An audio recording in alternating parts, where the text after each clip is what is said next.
Just a quick update video. I know it's been a while since I've posted anything about the car, but the intercooler issues are holding me back from tuning this thing right now. I have a heat exchanger. Well, let me show you what I did. This guy right here, and I modified it a little bit and like cut the end tanks down and ended up making them different shapes. And they hold water just fine. Everything sealed up okay with that, but the guy that gave it to me, I don't know if he oversaw it or whatever, but it had a leak right there, and I tried to use some of that Harbor Freight aluminum soldering flux or brazing stuff or whatever you want to call it. I'm not even sure.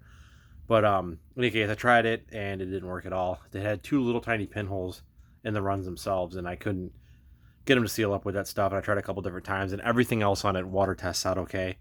But unfortunately, those guys were leaking, and it probably was leaking from the factory, so it's of no fault of his own. But it's just a cheap, Chinese front mount water to air heat exchanger. So in any case, this thing's no good, and it's not going to work out so hot with that leak in it. So what I'm going to do instead is I got these.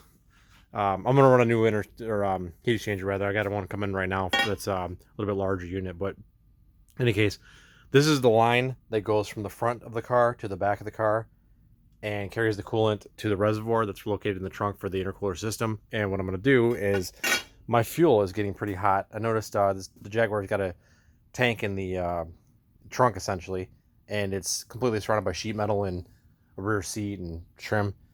So what I'm going to do is actually, picked up some 1/2-inch return line, and I'm actually going to make a cooler setup for my fuel, because the fuel is getting, I don't know, probably, like, I ran it for like an hour the other day and it probably got up to about 120 degrees, I'm guessing, in the tank with 15 gallons. So it's pretty hot and it's soaking up a lot of the heat through the fuel rail. So what I'm going to do is I'm going to core it through this guy, put it in the center of that, and then I'll have the ends kick out for the coolant, or for the intercooler coolant, I guess. And so it's going to be part of my intercooler setup now. So that's why another reason I'm updating the size of the intercooler. But so yeah, that's the idea, is to weld that into that and make it an internal heat exchanger for the fuel. And 6 feet of it should knock the temp down pretty good. That's, well, maybe 5 feet. It's about 5 feet, I guess.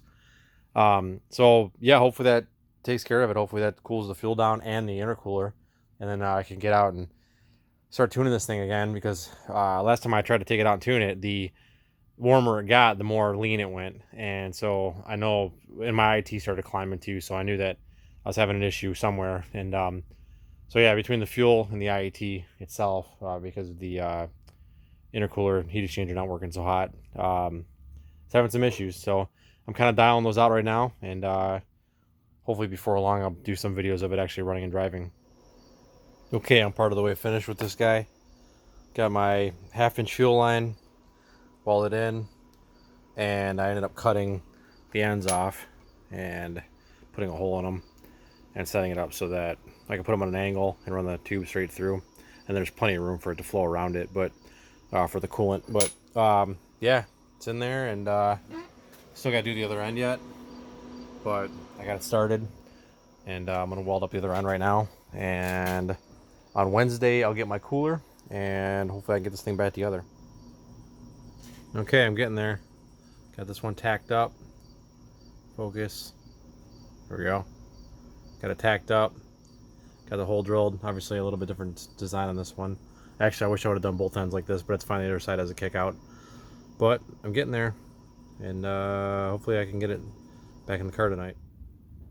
Alright guys, my new heat exchanger came in, and the dual 8-inch fans off eBay, and it fits really well. This is a 21x8, I believe, and I think it was around 140 or 150 bucks, something like that.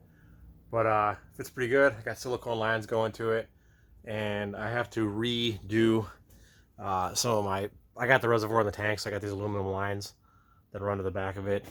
And then I have to, on this side, there's gonna be another one that goes through. Then my fuel line's hanging down right now because I'm actually getting ready to redo all this.